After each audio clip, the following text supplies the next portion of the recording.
Yes. And boy, y'all about to hear a white man say some things about the president of the United States you never thought you would hear a white man in America say. Let's continue these snitch chronicles. Because the functioning alcoholic Stu Peters got some more inside information. And what he's saying about his former hero, President Donald Trump, is utterly amazing. It's about time some of you pulled y'all head out y'all ass and realize how your own leaders are mere puppets of the synagogue of Satan. Let's continue these snitch chronicles.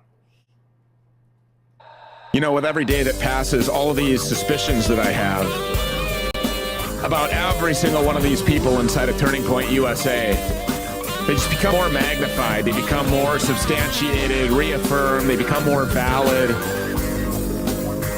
confirmed, they become confirmed. All of these people. Andrew Colvett, Tyler Boyer, Pastor Rob McCoy, Mikey McCoy, Erica Kirk, and if you're in my DMs, spare me the oy veys on the grieving widow thing, okay? Have the courage to be disliked. Have the courage, the testicular fortitude, the balls to ask honest questions. Luke chapter 6, verse 26, read it. I'm not here to make friends. That grieving widow is not screaming and shouting and demanding answers. You know, she's not on top of the tallest building with the loudest bullhorn that she can find, yelling and screaming and telling the world that none of this adds up. There are 6 million, at least, inconsistencies here. We could be here for 271,000 days talking about it. And one of those things, by the way, is that we have Tyler Robinson on the ground running toward the roof at the exact same time, on surveillance footage, with the exact same time stamp, as when the FBI director tells... Do y'all see that picture there? Stu Peters then found a photo of the so-called assassin running across that grass towards the roof when Charlie Kirk got throated. Do y'all see him there in the circle right there? Then these line bosses say he climbed up on the roof, changed clothes, jumped down, and took off running like the Frankenstein monster in hiding. Look at the alcoholic Stu Peters. Stu will tell it. I get this wannabe great American patriot that. He'll tell it. Tell it, Stu Peters. Tell it. That he was on the roof disassembling a firearm and changing clothes before jumping off of it to go on the lam. And she's not asking any of these questions. None of these people are. The people that were the closest to Charlie Kirk, that worked with him every single day, they're not asking these questions. Spare me the grieving widow BS, okay? She's an actress, and a bad one at that, and that's what we're watching here. And if there's anything at all that we know for certain about the assassination of Charlie Kirk, despite all of these lies and all the misdirection plays by all of these people that want to blame it on that lone whack job, it's that Charlie Kirk was killed by Israel. That's extremely obvious. And it wasn't just Israel, it was also the United States, both of them effectively the same country.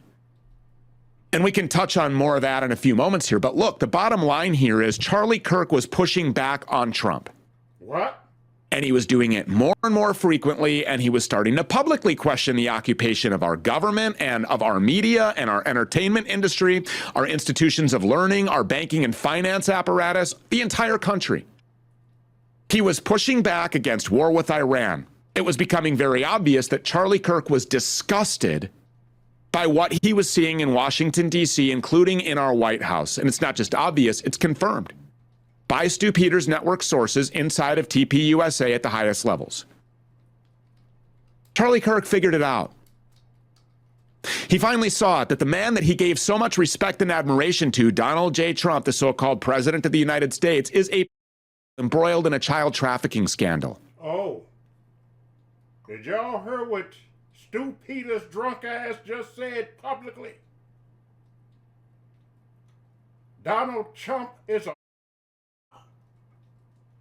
involved in a child scandal. Is that what this rat-faced bastard just said in broad daylight for the whole world to hear? Stu Peters, them Hymians might plan on gutting your ass on a live broadcast for all to see. Hell, Candace ain't went that far. At least not yet. Let's see if we can believe our lying ears. Kirk figured it out. He finally saw it, that the man that he gave so much respect and admiration to, Donald J. Trump, the so-called president of the United States, is embroiled in a child trafficking scandal. Yes, he did. Right alongside his buddies on both sides of America's fake political aisle. Oh. So Charlie had to be removed. He had to be silenced forever, and that's exactly what they did. Because when it comes down to Charlie Kirk waking up, telling his millions of followers that he has learned all of these things, what he's come to realize about his own government, these people had a lot to lose. The Republican Party had an entire voting bloc full of young people. The United States government itself had a legion of patriotic, Christian, forward-thinking, loyal young Americans who would be incredibly likely, by the way, to volunteer, sign up to go to war with Iran if given the word. And the Israelis, they had the hearts and minds of these millions of young people wrapped up in Charlie Kirk, hanging on every word that he had to say, pledging their devotion and allegiance to Israel, That's right. America's greatest ally, at Turning Point rallies and chapter meetings all over the country. Turning Point USA, since its inception, has functioned as an front group. It's a funnel dumping young, energetic conservatives right into the mouths of the political machines that they're taught to aspire to serve. Tell it. There is a ton of infrastructure involved here. There's a lot of people, many people involved here. Just look at everybody who's been pulling the strings at Turning Point USA, not just since Charlie's death, but all along. The names that we all now know so well, the Tyler Boyers of the world, the Mormons who hang around Eastern European orphanages. What? Or the Erica Kirks of the world who marry guys like Charlie Kirk and bring with them orphanages of their own and parents closely tied to Israeli intelligence and tech firms that are actively deploying a Jewish surveillance state against the American people. That's the type of family that she comes from. We've been over this. Erica's mother is currently geofencing Christians. She's geofencing TPUSA rally attendees and even those who show up at memorials dedicated to her dead son-in-law, so they can be plastered with propaganda. That's her job. At least, I mean, that's the job of those who work for her. She's obviously too high up the totem pole to get her hands dirty herself. The same with Erica's father. But what about Erica herself? We've discussed her background here several times on this program. We've also discussed her incredibly bizarre behavior in the wake of her husband's death, but the problems don't stop there. What about the people and the organizations tied to Erica? Like the Egyptian military. What? Candace Owens just revealed on her show that Erica Kirk is flying all around the world in an airplane owned by the Egyptian military. What? With the tail marker SUBND. Take a look at this. This is a clip from Candace's show explaining that Erica Kirk flew on this Egyptian military aircraft all around the world more than 70 times. Watch. That she had done an additional 15 hours of research and was able to discern that the person the planes were actually tracking for years was Erica. Not Charlie, but Erica was the one being tracked by these planes. And indeed, it turns out that she was correct.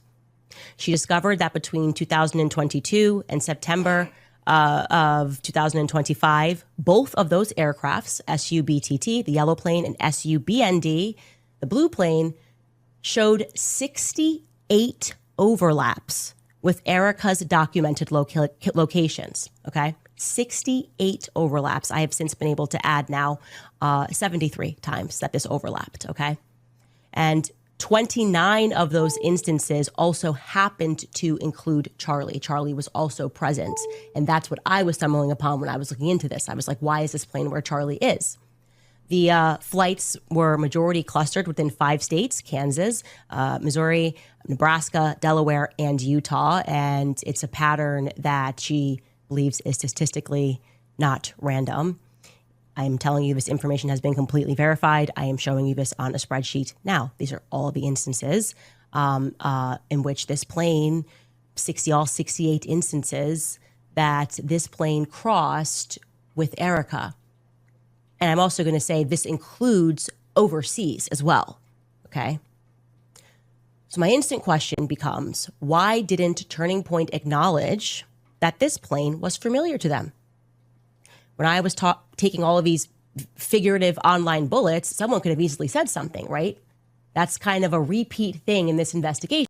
Josh Hammer lies, I get attacked, Turning Point just stays silent. They know he's lying, but they allow the lie to flow.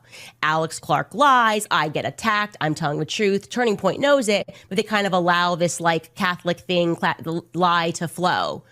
And the influencers are allowed to lie. Nobody at Turning Point ever just steps to clarify that I'm onto something or I'm telling the truth about something. And what's indisputable, there is less than a 0.00000001% probability, okay, under random distribution models that these Egyptian planes coincidentally landed around Erica at these times. Like I said, this plane was not just with her in America, it was also tracking her overseas as well. Why was she riding in Egyptian planes? Because she's an agent. And the military often run operations using Egyptian planes. If any of y'all understood what your brother Jacob just said, put a Negro 9 up in her. Y'all see how Kunessa Owens all in these white folks' business? And why they want to gut her ass? While she's sitting in front of that microphone that she's sitting in front of. They want her publicly executed just like old Charlie. Because she all up in these white folks and business. And one thing this hoe is known for is having a crack research team. She presenting the facts, is breaking them lines backs. Why is this whore riding around on some Egyptian military planes down here in the Valley of Death and all over the damn world? Now we know why. Told our rabbi for the nigga 9s, continue to pay attention. I flagged this because I was alarmed because I thought it was tracking Charlie. And I am telling you that this plane, in addition to Charlie, and primarily actually was tracking Erica. Okay, so I mean, what are we dealing with here? Aircraft that belong to a foreign military to the Egyptian Air Force are transporting not just Erica Kirk, but high-ranking members of TPUSA to and from Turning Point events, including the September 10th UVU event where Charlie Kirk was assassinated. Does that strike anybody as odd? They was there too? And do the Egyptian Air Force connections here have anything to do with the unclear and somewhat inconsistent stories that we've heard about Erica's whereabouts on the day that Charlie was killed? First she was there, then she wasn't there, then she was just landing. I mean, is there an intentional effort to distract from these Egyptian aircraft and Erica's use of them? That's what it sounds like Candace is saying. I mean, she's been mentioning these aircraft. If these Egyptian military aircraft are just leased because they're under a maintenance contract, which wouldn't be out of the realm of possibility, but if it's really that innocent, then when Candace Owens is talking about Egyptian military aircraft following Charlie Kirk around, that sounds concerning. Why didn't TPUSA clear any of it up? And then as far as her whereabouts, initially it was reported that Erica Kirk was in Utah at UVU at the time of the assassination, but then that story changed. Then we were told that Calvary pastor Rob McCoy frantically called Erica to tell her that Charlie had been killed, prompting her to jump on a plane to Utah, probably an Egyptian military one. But according to the information that we have now, and these recent confirmations by Candace Owens, Egyptian military planes were on the ground at the time of this assassination in Utah. And so were American ones, military planes. So were they in town for some big operation, the big takedown of Charlie Kirk? Nothing about this situation sits right with me. And it shouldn't sit right with you either. Charlie Kirk was killed on American soil on a college campus in Utah within miles of a cadre of Egyptian and American military planes. Oh yeah, and a bunch of cell phones. There's a lot of hands in this pot. And a big part of the reason why is exactly what I mentioned at the top of this segment. And that's that the United States governments are just one and the same. Talent. They're the same thing. Where they go one, they go all, as General Flynn would say. One side of this sick and twisted alliance doesn't move without the other. And that doesn't just go for assassinations or outright military strikes. It also goes against extended capture and control operations. It goes for running front groups like Turning Point USA to do exactly that, to capture and control America's young people, including prominent young conservatives that don't know any better. And by the time they do, they're just in too deep. Charlie Kirk himself found that out the hard way. He questioned. He pushed back against the White House. He even named the on air. But above all else, and again, this is according to sources inside of TPUSA at the highest levels, Charlie Kirk was on the cusp of, quote, going ballistic over revelations that Donald Trump and other high-ranking members of that administration and the Republican Party as a whole are caught up in the middle of a child scheme. Oh. And if Charlie Kirk had gone public with everything that he had learned, everything that he'd been hearing, it would be the end of Trump.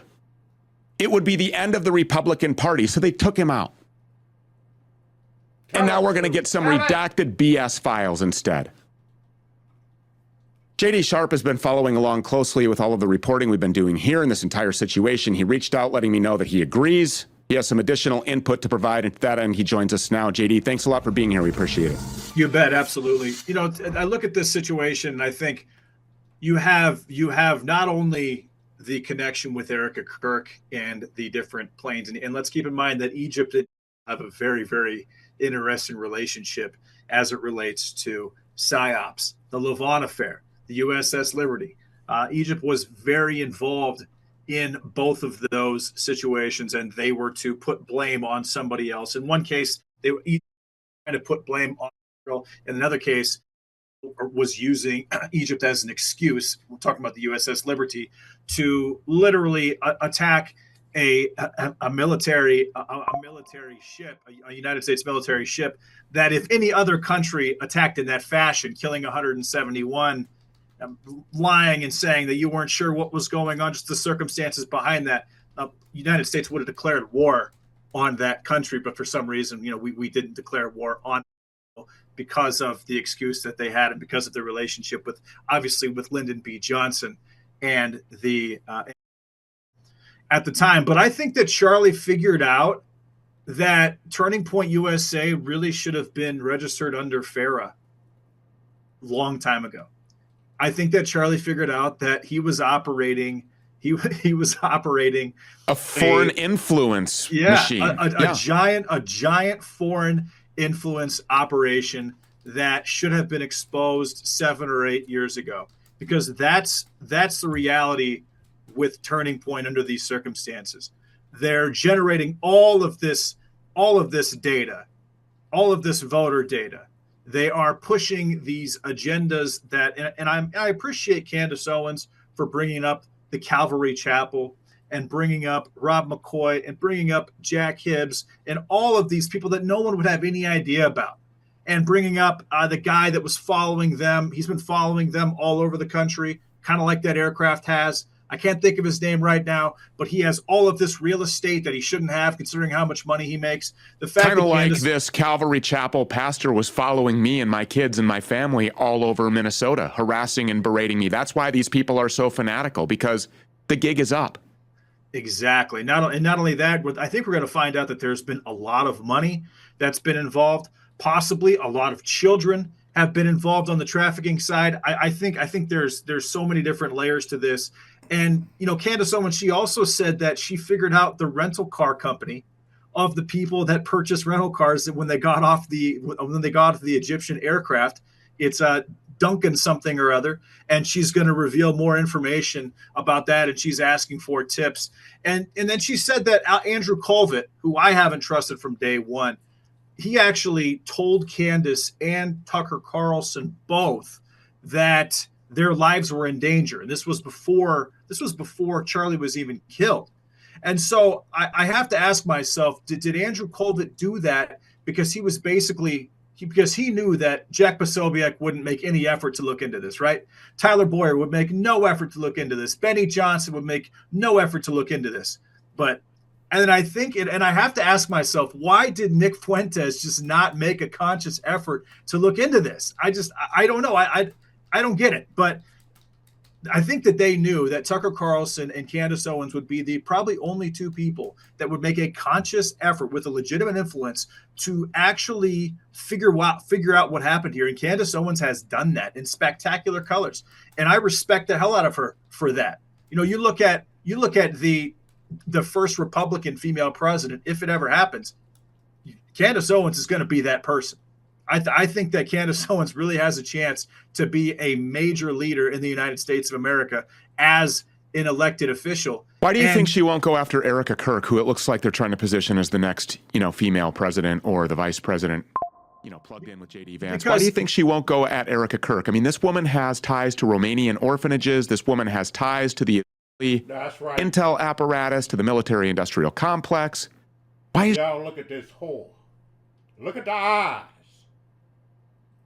Look at the eyes on her. This wench is supposedly pregnant right now. Guess by who? You're about to find out. she not noting any of this stuff? Because she's a mom.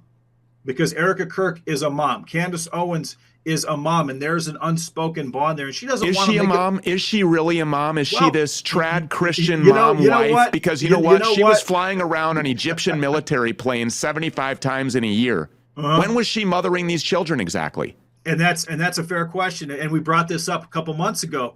We don't know the name of these children. I've never seen. I don't need to know the name of the children, and I'm not saying that secretly they didn't have children. I'm just saying, I don't believe her. I don't believe that this is the Christian trad wife and mother that has been presented to us by the TPUSA That's right. propaganda arm, the influence operation being run by and in connection by the vassal state here in our occupied country.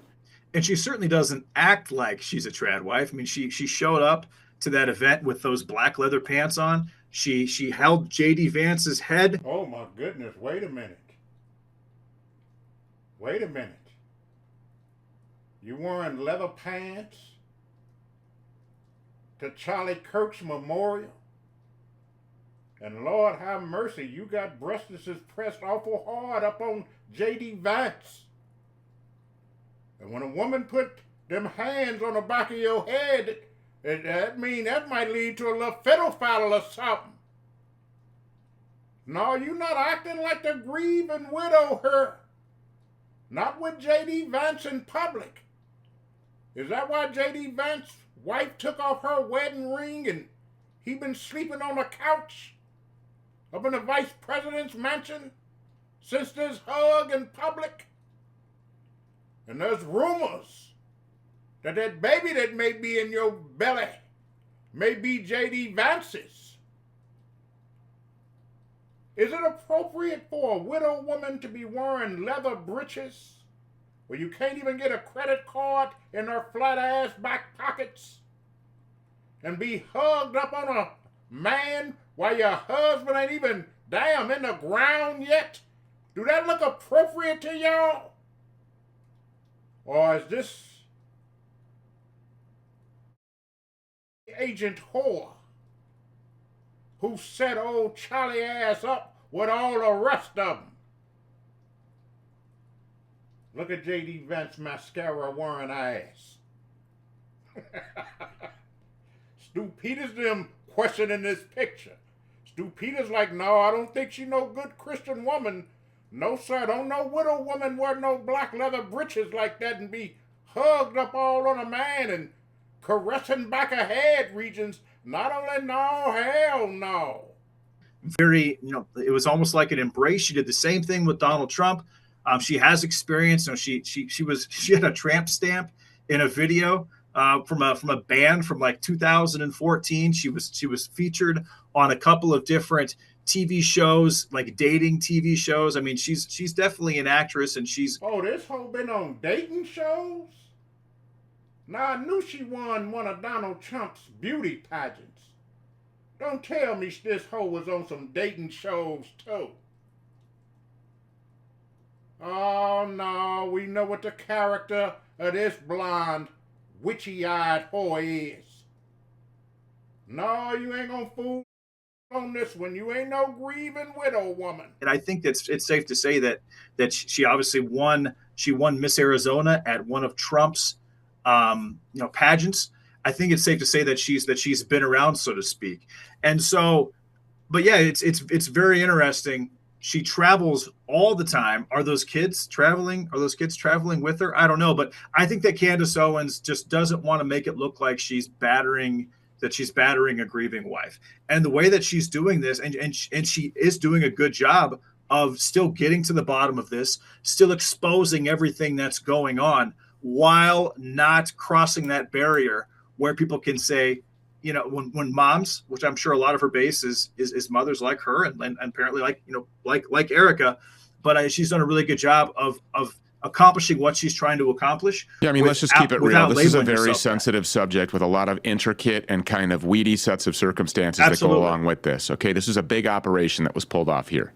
This wasn't some lone wolf, lunatic, lazy-eyed sniper, okay, that was into furries and trannies, and everybody kind of knows that at this point. This was a very high-level operation pulled off by a crime syndicate that commits crimes that are just unfathomable to the normal person, and the normal person that's sitting back watching Candace Owens, she's not going to make any friends if she's kind of, like running roughshod, like really, aggressively going in on Erica Kirk or TPUSA because this was Charlie Kirk's baby. So I think that she's kind of trying to string this thing into eventually maybe allowing for Erica and her behavior to demonstrate itself out in the wide open, for a big light to be shined on it where people will scratch their heads.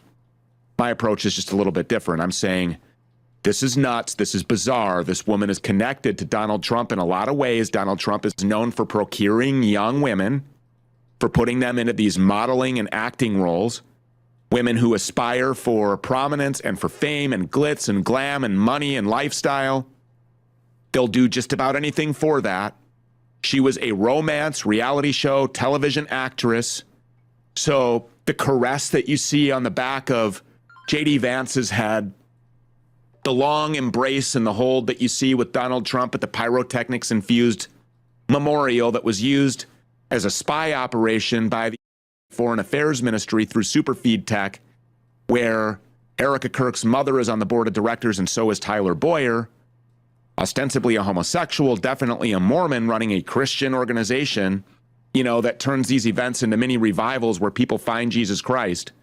Charlie Kirk was really proud of all of that work, but I think that you said, like what you said, when he turned around and looked behind them and he saw that not just now, but from the very beginning, the people that were placed around him, including Erica, his wife, I think it's just, you can't gloss over, you cannot gloss over the fact that her father is responsible for setting up Raytheon Ltd., brokering arms deals between the United States and this pariah state that led to the deaths of hundreds of thousands, millions of people collectively, and the installation of the Iron Dome, along with all of the financial contracts that have been required for these forever wars that we've been watching, where hundreds of thousands of American lives have been lost. And that her mother is the one that's responsible for spying on American Christians at all of these TPUSA events. It looks like They needed a cheerleader for Trump to usher in, Noah Hydeism, to bring Project Esther to fruition here in the United States. And Charlie Kirk just said, I'm not going to do that anymore. And by the way, I'm about to go berserk, regardless of the fact that I've had personal ties to the Trump since I was a child and that Don Jr. is my best friend. This guy is embroiled in a child scandal and likely implicated on these tapes. He was going to go berserk in front of millions of politically engaged, spiritually charged Zoomers who represent the future of our political class in this country. That's a big deal. There's a lot on the line here. Yeah, it's absolutely huge. And I think that, you brought up Donald Trump, you brought up Donald Trump Jr. You couldn't, any major event, Charlie Kirk was there the last year and a half. He spoke at the RNC. He had both of them. I mean, Trump was at probably 3 or 4 different turning point events. That massive event where RFK and Donald Trump embraced back in Arizona. I think it was summer of 2024. That was a Turning Point USA event. Charlie Kirk was responsible for setting that one up. Donald Trump owes, I think in a way, he definitely owes Charlie Kirk, the fact that he's president now. And Donald Trump Jr., the people that were so close to Charlie Kirk, and I've said this many times, but they just don't seem to care. As you said, he owes him a tremendous amount of thanks, and I think it's worth noting this as well. Since Charlie Kirk's public assassination on video in front of 3,000 people in broad daylight, Donald Trump has tweeted about this once. He's made one post about this on his Truth Social account, one. Mm-hmm. And in that post itself, only the first sentence addresses Charlie Kirk, and then it's right back on to me. These are the same radical lunatic liberals that tried to take me out and tried to take me down. And then it said, that one tweet, it was actually a Truth Social post. He says, the great Charlie Kirk has died. It was almost like, hey, BB, it's over. Like, stop it. Let's keep accomplishing things. But then he released that video, or he released that picture the next day, Shlomo Perel on the bottom with Trump here and Charlie Kirk here and an American flag here behind Trump and a flag behind Charlie Kirk. Now, Shlomo Perel, Shlomoperl, it literally means patsy. Well, would you look at that wicked looking ass identity thieving bastard? Do y'all see that left eye of wickedness on this creature? And these identity thieving bastards got the world fooled into believing they the chosen people of the Most High. Look at them. With that Larry Stooges fade. Them turkey giblet jowls. That left eye of wickedness. No. Not only no, hell no. It's about time you heathens pulled y'all heads out y'all rear ends and start identifying who these wicked bastards is. Look at that left eye of wickedness. Look at it. It's looking at you right now. He up in the sneak listening section. The long-headed snitcher, he up in the sneak listening section, scrambling, trying to cut them VPNs on. Lord have mercy. It means that you've been deceived. It means that you're stupid. And Shlomo Perel was a Jew during World War II that pretended to be a Nazi and ended up in the Hitler Youth movement. And then the Nazis never found out about him because they were deceived, and he ended up retiring to Israel. So the fact that Trump shared that on his Truth Social and Uncensored AI, Uncensored.ai, the old X account that we had, we put that out there. I think you actually said, holy fucking shit, is what you said verbatim. I would never talk like that. I would never say words like that. That thing got like 900,000 views because people were just like, okay, well, this is very, very obvious. So not only did Trump barely acknowledge it, then he, in my opinion, acknowledges the fact that Americans, my base is dumb. my base has a bit of a cult level element to it at this point. I can do whatever I want, and they're not going to care. And he put that out there, in my opinion, as kind of a message to say, I'm on your guys' team, right? We're deceiving the American public. They think that I'm on their team, but the reality is I'm on your team. And as far as Charlie Kirk and his involvement and like the amount of impact that he had on the Trump administration, Donald Trump was going to bomb the absolute hell out of Iran, and not just the nuclear facilities. And then Charlie Kirk, because he wanted him to, Mike Waltz was pushing him to, Carrillo was pushing him to, Wiles was pushing him to. But then Charlie Kirk did a poll. 500,000 votes, 91% said no, you don't need to go to Iran. Charlie Kirk was Donald Trump's eyes and ears on the ground. Keep in mind, Trump is an 80-year-old billionaire. Everybody he knows is a billionaire. They haven't gone to the grocery store in 7 years. They don't know anything about the economy. They have no financial problems whatsoever. Charlie Kirk understood that, though, because he's talking to college students who don't have a lot of money. Well, now that's gone. That Charlie Kirk is gone, which is why Trump is doing stupid things like the 50-year mortgage, the 15-year car loan. What? Who in their right mind would sign a 15-year car note and a 50-year mortgage? Hell, tomorrow ain't promised to you. Did Trump's stupid ass, I heard him say something about a 50-year mortgage, but a 15-year car note? That damn thing been broke down and need replacing after 5 years. That sounds like something would want you to sign, don't it, you Hebrews? Your ass'll never be out of debt. No, you better off buying a used car and drop the car notes. You got to be crazy as hell to sign a 15-year car note. Can you imagine making all your payments for 14 straight years? You miss a couple of months and they come and repossess it? Whoo! Money magic of the laws at work. If you American citizens dumb enough to go for 50-year mortgages and 15-year car notes, y'all deserve what the Hymians is putting on y'all stupid ass. Look at Stu Peters' alcoholic ass. He know America through. He know he can't bust a grape. And look at this other scared bastard right here. Eyes wild. He hiding behind some VPNs. Scared.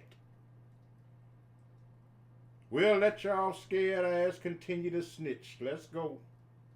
The things that are completely they seem so out of touch to the American public because they are. Because Charlie Kirk had a huge role in the Trump administration and with Trump himself, even Donald Trump Jr. He's rich as fuck. Barron Trump, he's rich. Everyone that Trump surrounds himself is completely rich, and Charlie has money too. But I think Barron Trump actually just made another $88 million the day that billions of dollars got drained out of the crypto market. Just a smooth $90 million, right?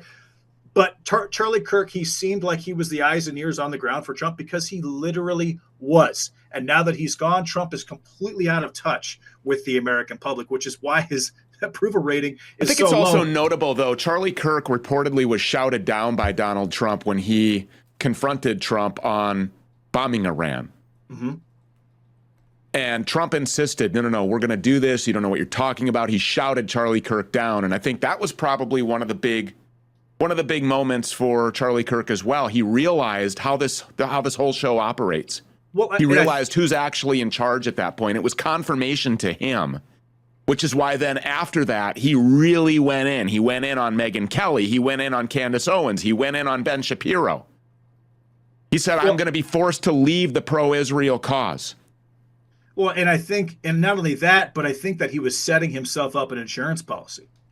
If Charlie Kirk had just been assassinated and he didn't tell the person who, because remember Harrison Smith, a month before Charlie went down from InfoWars, he said, I have it on good authority that Charlie Kirk is afraid that if he goes against Israel, he's going to be killed. That got like 25 million views.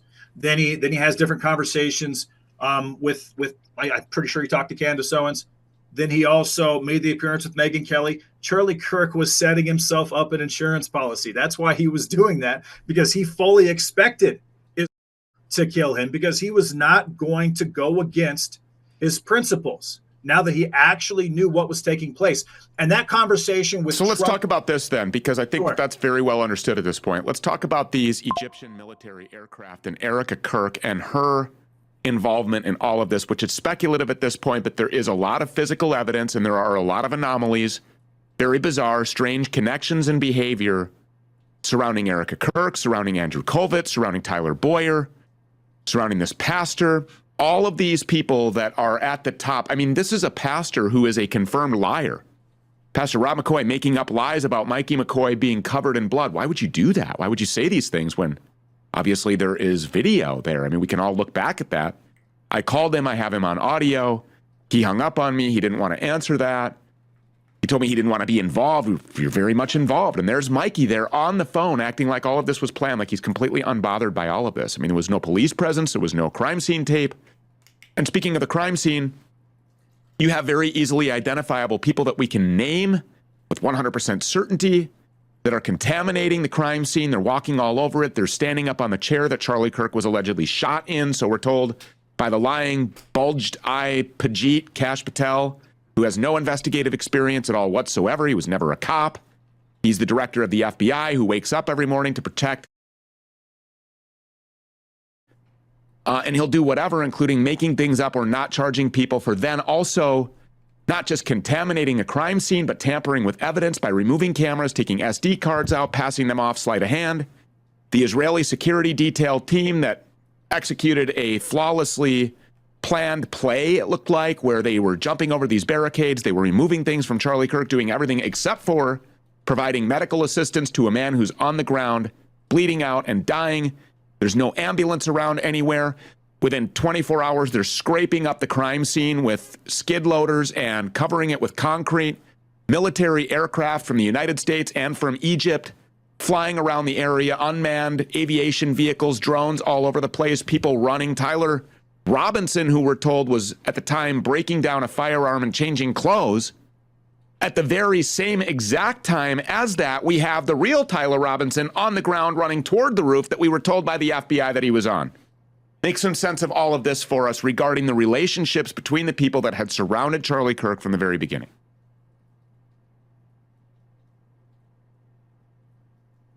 I mean, you really can't make any sense of it. It to me, it just adds up that Charlie was effectively living the Truman Show, and that the people that were surrounding Charlie Kirk were put around Charlie Kirk so that they could keep Charlie Kirk in line.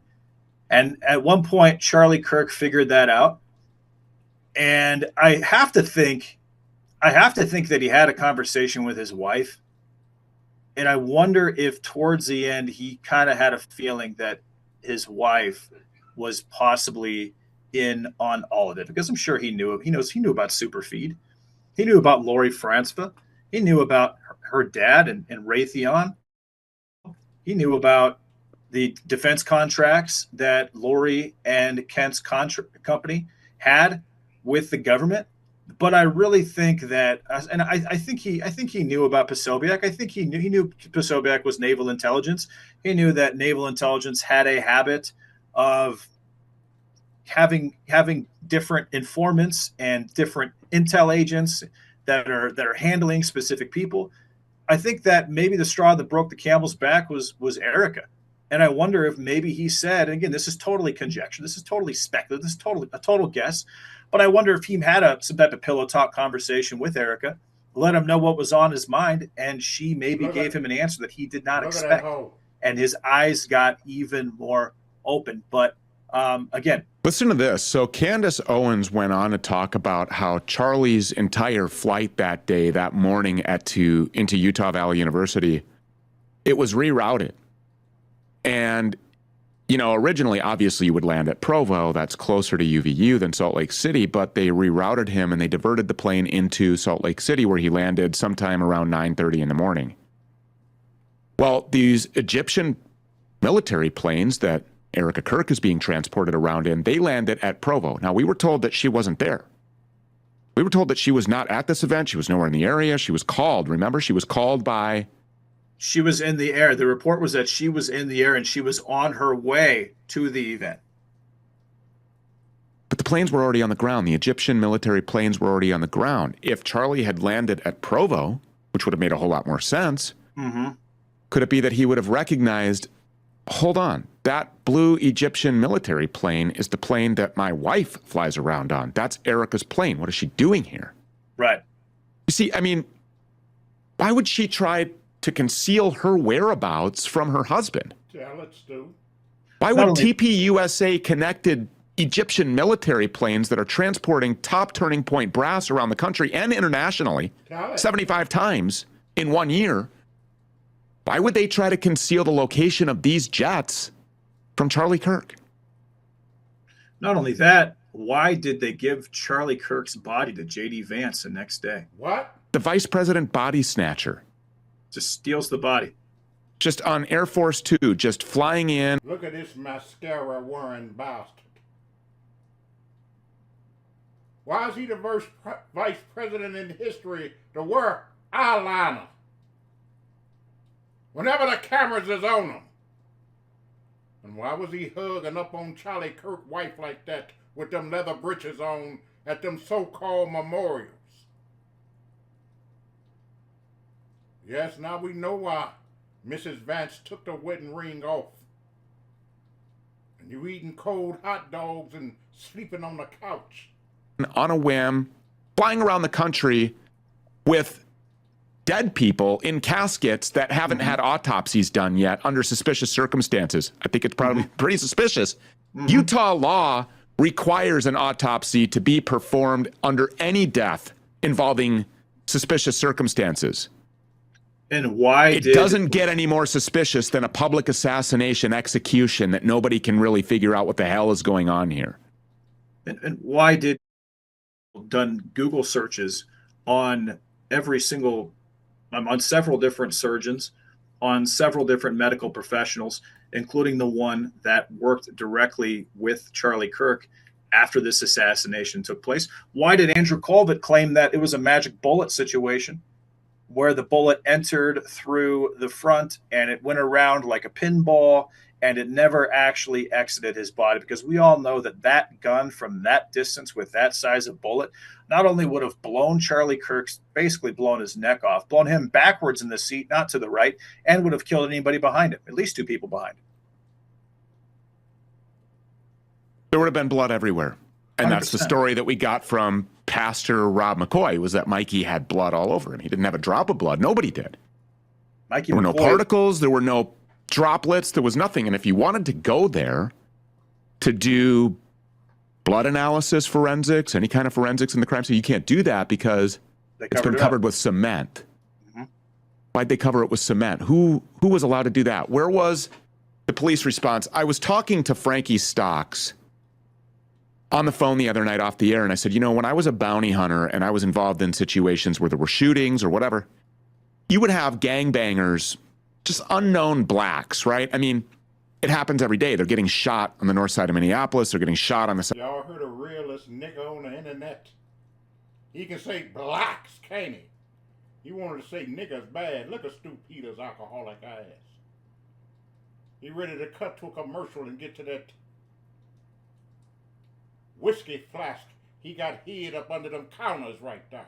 Look at this alcoholic bastard. Damn, why we gotta be blacks, Stu Peters? Outside of Chicago. When this happens, you have an amazing multi-agency police response. You have, if it happened in Minneapolis, you would have the Minneapolis Police Department, the Transit Police Department, the Hennepin County Sheriff's Office, the Bureau of Criminal Apprehension, and likely some federal agencies.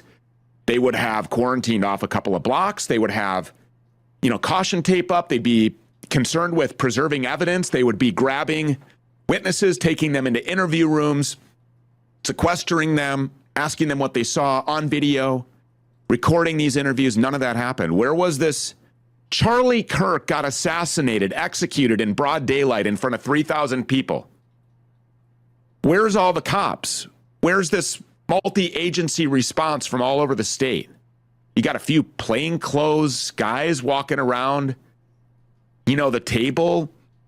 And right behind them, you see people climbing up on chairs and taking cameras down. What the hell's going on here, JD? And then apparently Tyler Boyer said that the police officer told him to take the SD card, just the SD card. Very, very valuable cameras. I guess I would understand the cameras maybe because they're expensive, but the SD card itself, the actual evidence, the police wouldn't do that. They would do the exact opposite. You have lie after lie after lie. Then Mikey McCoy, and a credit to Sam Parker for pointing this out, but Mikey McCoy literally is strolling away, not even running. You watch the video, there is no urgency at all. It is just bliss. He is just strolling away. He puts up his hand, he gets on the phone, and that's it. But his dad says that he's covered in blood, and every member of Turning Point USA says Mikey McCoy was a real hero that day. Well, Mikey McCoy is a 6'4", 24-year-old guy, aesthetically, a good-looking guy who is well-spoken, and they want him to take Charlie Kirk's place. That's why everybody is lifting up Mikey McCoy under these circumstances, and that's why Rob McCoy is so actively involved. Because Mikey McCoy, this Breland Hollyhan guy, they tried him for a little bit. He wasn't going to do anything. But Mikey McCoy has a legitimate chance to effectively replace Charlie Kirk. And that is why that is why they lied about him. And that's why they've said such good things about him, because he's been dubbed the heir apparent to the now deceased former leader of Turning Point USA. They were saying that Charlie Kirk was going to go ballistic. These are the text messages that I'm seeing from multiple sources inside of TPUSA that are having direct conversations with Tyler Boyer and the people who have always been running TPUSA at the top. And there was a huge concern hours and days before Charlie Kirk was murdered that Charlie was going to go ballistic on Donald Trump over the Epstein files and how, he's very likely, very obviously implicated. I mean, it could not get more apparent. Okay, it's glaringly obvious. Donald Trump is on these tapes. Yes. And Don Jr. knows that because Don Jr. remember, he was saying, we got to release these Epstein files. Anybody who would be against the release of these Epstein files is obviously, or at minimum, protecting. And then all of a sudden he switches all of that up. Why? Well, because he found out that Daddy Donnie, Zion, Don, Pedo, Trumpenstein is all over these tapes. That's why. And Charlie, I believe, probably knew that. I believe that Charlie probably knew that, and he was going to go, quote unquote, ballistic. What does that do in America if you have a guy like Charlie Kirk plugged directly into these Zoomers, college age, politically engaged, young 20-something, aggressive people that are very concerned about the direction and the decline of our country? What does that do for Donald Trump, for the Republican Party, and, for this one world dominant? What does it do for that whole kind of ecosystem if Charlie Kirk goes, quote unquote, ballistic on Donald Trump over the Epstein tapes? Well, what it does is it will effectively eliminate any support, any major support in the United States of America from the future generation.